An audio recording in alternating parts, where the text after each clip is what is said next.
Mau sinda be doctor basino vasime amoto sisawe. Wone mau ko mi osi ji tu e polo dokwa e kuma ji fito le po erote po e bana inukon lo bana jigba kwa bodo aklon zagba fifo sin de ko lo si wenu wonde ba ko de ba klon no se de gbemeton mena hando bi merci wo mama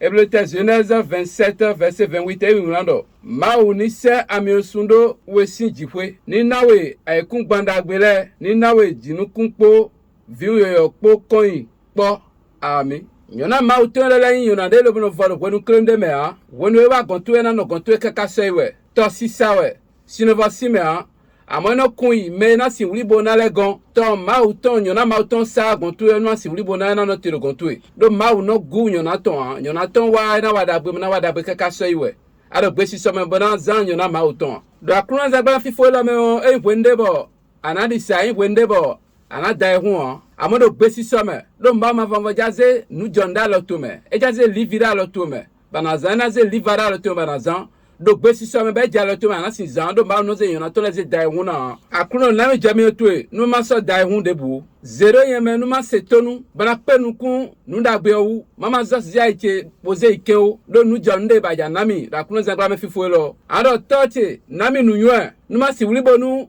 dokun e ja zira lo te me ma no te ra le to eji akuno pro me ton si se no ma si hu nyo kweza do aja nami gan ho ba aja nami ana akuno nami nu tunfla nu maza nu gigotu mama zeze dai huna o boblo nu vonle na o ana akuno zemin maro besi sama bo no gotunfla na wa na si hu zan gandi lo na yire bana mo gigotu de me akuno de no impe bojo sieme bo nami akpapa nu da bere aja zira la minu masi wuli bona ganji ja hunu to bo degbe ana akuno nami ami osuntwe bo nami dokwa ikun ma to bo lo nami ikun gbanda gbere nu bonu nu na jete o na si hule wuli bona akuno mi dokutonwe do nami dagbe badagbe ne sonando te a minandu kaka sebo vinandu vivu vitiklinandu o meelele do milele lo nandu mi abode mi de nu page lo nu ma vanvoni don lo kolo pomiton amen.